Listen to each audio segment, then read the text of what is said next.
So me and Luigi are going to do a Reacting to scary. yeah, reacting to scary stuff. And we don't even know why we're doing this, guys. We don't even know why we're doing this. Oh god. Ease. Let's push this. My parents and older brothers when I was about 8 years old.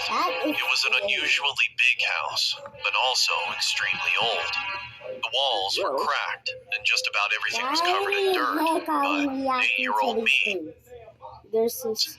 Our first day there was we spent the 10-year-old brother and the middle child of the family got a pretty decent room with a nice view of the neighborhood. I think there's about. We had about a week until we would have to start going to the new school our parents enrolled us in, and I was thinking of ways to make the best of it. For once, I wanted to go to sleep early, so I'd have more energy to do things the next day. Not But sleep didn't come easy to me that night. As I laid on my new bed trying to force myself to sleep, I heard the sound of wood creaking from somewhere Don't check nearby. it. I'm a light sleeper, so I just laid there with my eyes wide open, waiting for it to go away. At first, I thought it was just the house settling itself, or just the old wood creaking under the weight of its own age. But the more I listened, the more I was able to pinpoint where the sound was coming from. It seemed to be concentrated above me, in the ceiling. With eyes almost adjusted to the dark, Jump I scare. skimmed I hope through the there's no dirty, jump speckled scares. ceiling and noticed that each time I heard the noise, it would be accompanied by a tiny stream of fine dust falling from above. Mice in the ceiling, I thought. Or maybe raccoons. I always wanted to see one How are up you not close. scared of this? I put exploring the attic on my to-do I list watched for the one next thing day. and there's a giant jump scare. When the next morning came, I ate breakfast with my parents before they went to there's no work. jump scare. Once they were gone, No jump scare. What? There's an ad. Are you kidding me? Are you kidding me? Are you kidding me? Freaking kidding me. Adam and Eric called me over to the backyard for a round of tag before I could finish my meal. I scarfed down the eggs and bacon and took a couple of bites of the toast before leaving the rest of it on the plate to go play with my brothers. Our game of tag went about as well as you'd expect from an 8-year-old going up against kids who were 2 and 4 years older than him. I got tagged almost immediately and spent the next hour desperately trying to catch up to my older brothers in our enormous backyard. They had some fun laughing and teasing me at first, but started to feel sorry for me after a while and called off the game. By the end of it, I was sweating on the grass and gasping for air as my brothers sat beside me waiting for me to catch my breath. When I did, they asked me if I wanted to keep playing, and I told them that it would be great if we could play something else, preferably something with an even playing field for the three of us. In the end, we decided on hide and jump seek. scares. It'd give us a fun way to get to know the house better too, so we'd be killing 2 birds with 1 stone. Adam volunteered to be the seeker, since his height would help him look around more easily, and Eric and I should have an easier time hiding because of our smaller size. Adam turned around and quickly counted from 1 to 100, while Eric and I scrambled into the house to find a hiding spot. We both dashed past the dining room in a hurry, but as I did, I noticed something odd. My plate at the dining table laid empty, even though I distinctly remember leaving a bit of toast on it before joining my brothers outside. I didn't think much of it though. I was in the middle of a game after all. And after my humiliating defeat tag, I was determined to win in hide and seek. I ran around the top floor trying to find a good place to hide. All the while, the voice of Adam counted from outside. I was going to hide in the wardrobe when I noticed that the attic entrance was ever so slightly ajar. The entrance to the attic was a trap door with a pull-down staircase on the ceiling, attached to a piece of rope long enough even for me to pull down. The first thing I thought was that the attic would be a perfect place to hide. Nobody had been there before, not even Mom or Dad. So Adam and Eric would have no chance trying to find him there. I string and an old wooden staircase lowered smoothly from the ceiling, despite its immense age. I carefully ascended, taking care to not put too much weight into my steps and to not accidentally break them. Hello, They Mario. were a lot sturdier than I thought Hello, they'd be. Luigi. There wasn't even any dust on them. I poked my head into the attic to see if there were any good hiding spots. Oops. I wasn't expecting to see what I did.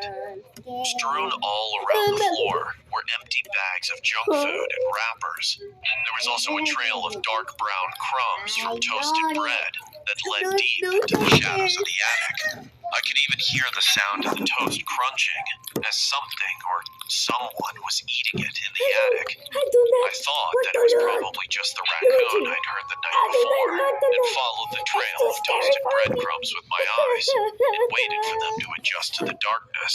This is the I best. felt my blood freeze in fear when they adjusted to the darkness enough to let me see the thing that had been hiding in the attic. What is that Instead thing? of a raccoon, Let I me saw a see. person. A man in dirty, tattered clothes, What is crouched that on top thing? of a patch of old newspaper laid on the floor as a sort of makeshift bed, I cannot see what munching that down thing on the is. leftover toast with both hands. You have I to let out open an it up. audible gasp in surprise before I could stop myself. The moment I did, the man's head spun in my direction, What? and I was able to see his face for the first time. Oh my He god. had a filthy, ragged beard Oh, covered in that's so crumbs and lice, gross. and his I gaunt like his frame eyebrows. spoke of years of malnutrition. That's so. But worse of all were his eyes. Black, bloodshot eyes staring straight at He's me not. with a desperate Are you hunger I sure? can't even begin to describe.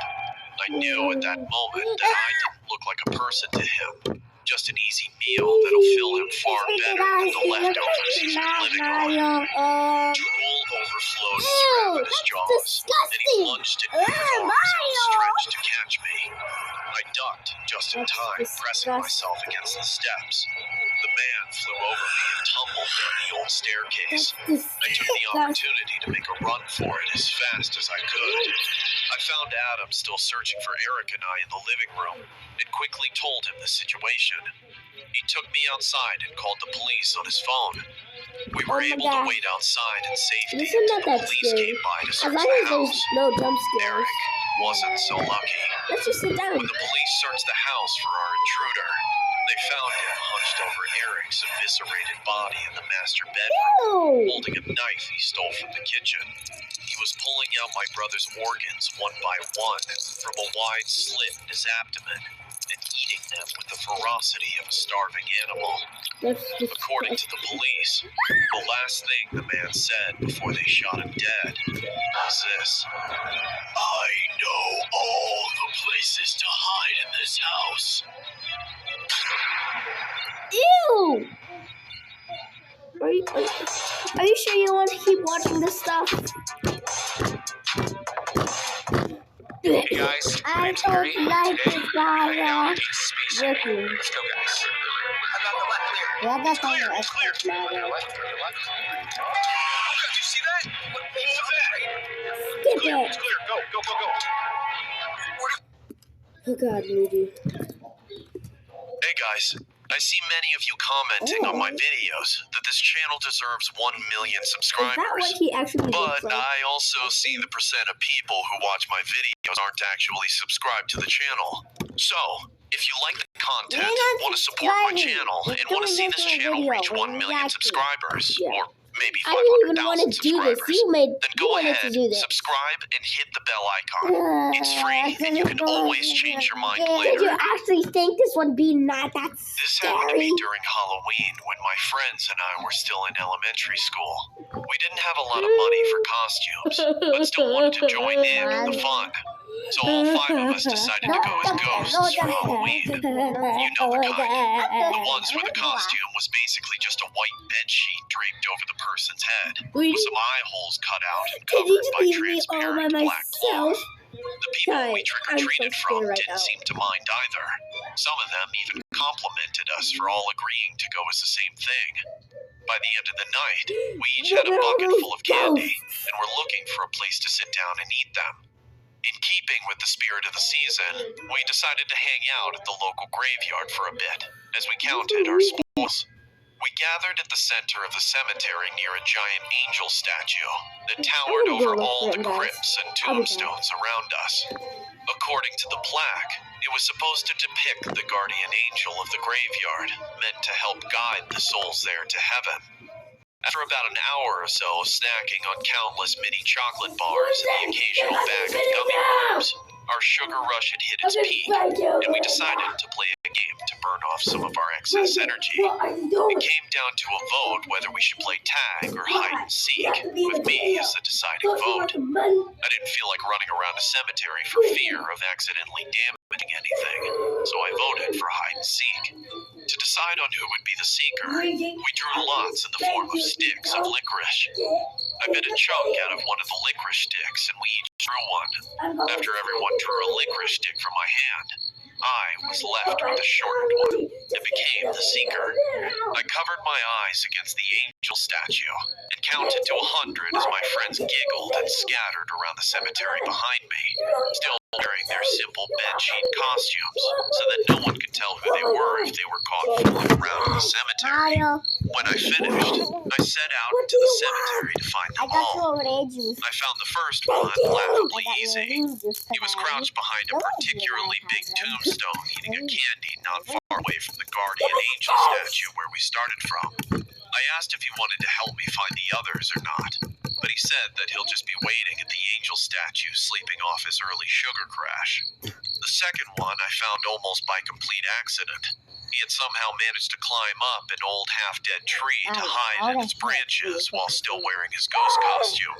I might have completely missed him if the tree had a few more leaves left on its withered branches. When I called him out from beneath the tree, he leapt down from the branches. The white sheet of his cheap ghost costume billowed in the air as he fell.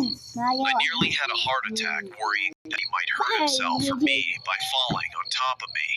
But he landed on both feet and excitedly told me that he'd help me look for whoever's still hiding. We scoured the area of the cemetery furthest away from the guardian angel statue, looking behind every gravestone for our hiding friends.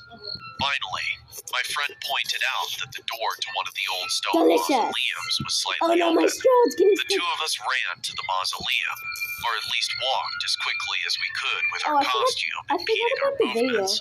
It was one of the smaller mausoleums there, being smaller than the size of our classroom at school, but it was located in the oldest area of the cemetery, so it must have been a century old at the very least.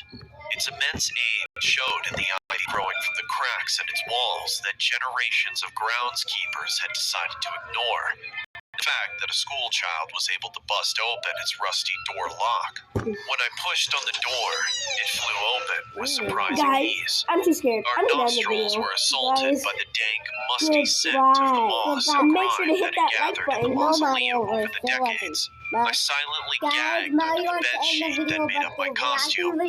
If someone really was hiding in there, they either had no sense of smell or had a will made of iron to win the game. We took a moment to let our eyes adjust to the utter darkness of the mausoleum. My friend's vision was the first to adapt to dim light, and he immediately pointed out the two bedsheet ghosts huddled in the corner of the small stone room. I called for them to come out because we found them.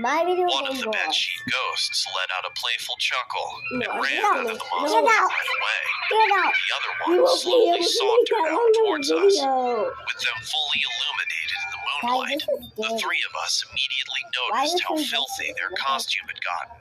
The once presumably white sheet had taken